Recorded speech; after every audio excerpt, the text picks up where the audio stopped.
अस्सलाम वालेकुम वीवर्स, अल्लाहुम्मा सल्ली अला मुहम्मद व आले Muhammad. Welcome to my channel S law learning. आज इस वीडियो के ज़रिए तमाम वकला बरादरी को पंजाब बार कौंसल की जानिब से लेटेस्ट जो प्रेस रिलीज़ 26 अगस्त 2025 को की गई है, इस प्रेस रिलीज़ के मुताबिक अपडेट किया जाएगा। इससे कबल चैनल पर नए आने वाले सार्फिन से गुजारिश है काइंडली चैनल को सब्सक्राइब, बेल आइकन को प्रेस लाजम कर ले ताकि फील्ड के रिलेटेड जो डाटा है, जजमेंट हो, कोई लेटेस्ट प्रेस रिलीज़ हो, केस के हवाले से जो अपडेट्स हो, लास्ट स्टूडेंट्स के हवाले से कोई अपडेट्स हो, तो इंशाल्लाह इसी प्लेटफॉर्म के जरिए अपडेट किया जाएगा। आज मौका 26 अगस्त 2025 को पंजाब बार कौंसिल में मुनक़द कॉन्फ्रेंस की सदारत जनाब Mohammad Amjad Parvez, advocate general Punjab, returning officer Punjab bar council ने इंतखाबात 2025 के इस मौका पर इंतखाबात के हवाले से ज़ाब्ता अखलाक और Pakistan legal petition act bar council rules 1976 के रूल 10A और 10B पर सख्ती से अमल दरामद को यकीनी बनाने पर जोर दिया। रिटर्निंग ऑफिसर ने वाज़ा किया कि कोई उम्मीदवार या इसके हमायती किसी भी सूरत में बैन इश्तिहारात जो पैनल फ्लेक्स होल्डिंग स्ट्रेक्स डायरी कैलेंडर या किसी भी तरह की चीज़ या कोई भी दीगर तशबीह से ज़रा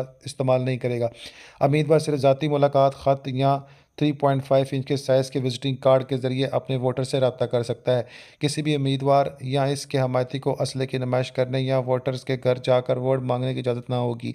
इंतखाबात मुहिम के दौरान या इंतखाबात के दिन किसी भी उम्मीदवार की तरफ से वोटर्स को खाना, चाय या दीगर इज़ाफ़ियात देने पर मुकम्मल पाबंदी होगी। मज़ीद कहा गया कि रूल 10B के मुताबिक इन क़वाद की किसी भी खिलाफ वर्जी को मिसकंडक्ट तस्वर किया जाएगा, जिसके नतीजे में उम्मीदवार को इलेक्शन लड़ने के लिए नाअहल करार दिया जाएगा। रिटर्निंग ऑफिसर ने तमाम उम्मीदवार इनकी हमायतों और हमायतियों और मुतल्लका हकाम को हदायत की कि वो इन क़वाद पर अमल दरामद को यकीनी बनाएं और किसी भी खिलाफ वर्जी की सूरत में सख्त कार्रवाई अमल में लाई जाएगी। सेक्रेटरी पंजाब बार कौंसिल की जानिब से तस्दीक शुदा नोटिफिकेशन। अल्लाहुम्मा सल्ली अला मुहम्मद व आले मुहम्मद।